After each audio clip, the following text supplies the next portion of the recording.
ভারতের দাপুটে ব্যাটিং বোলিংয়ের কানপুর টেস্টে প্রথম ইনিংসে বল হাতে কিছুটা আলো ছড়িয়ে র্যাঙ্কিংয়ে এগিয়েছেন মেহেদী হাসান মিরাজ ও সাকিব আল হাসান। আর দ্বিতীয় টেস্টের প্রথম ইনিংসে সেঞ্চুরি করে বড় লাফ দিয়েছেন মুমিনুল হক।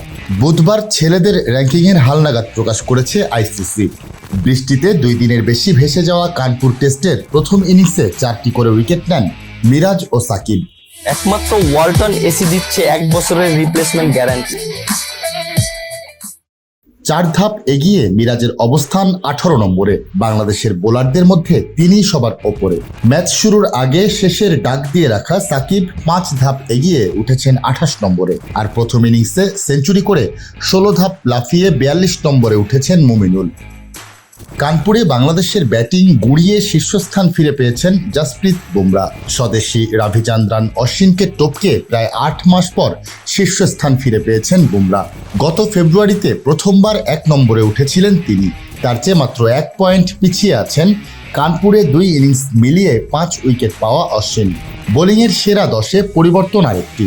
নিউজিল্যান্ডের বিপক্ষে গলে 9 উইকেট নিয়ে ক্যারিয়ার সেরা 1 ধাপ এগিয়ে এখন 7 নম্বরে আছেন শ্রীলঙ্কার বাঁহাতি স্পিনার প্রভাত জয়াসুরিয়া।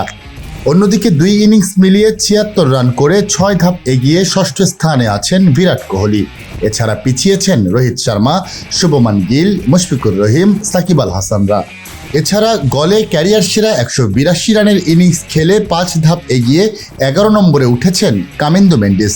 ব্যাটসম্যানদের তালিকায় 899 রেটিং নিয়ে শীর্ষস্থান ধরে রেখেছেন জো রুট। অলরাউন্ডার র্যাঙ্কিংয়ে 2 ধাপ এগিয়ে 5 নম্বরে উঠেছেন মিরাজ। আগের মতোই 1 নম্বরে রবীন্দ্র জাদেজা।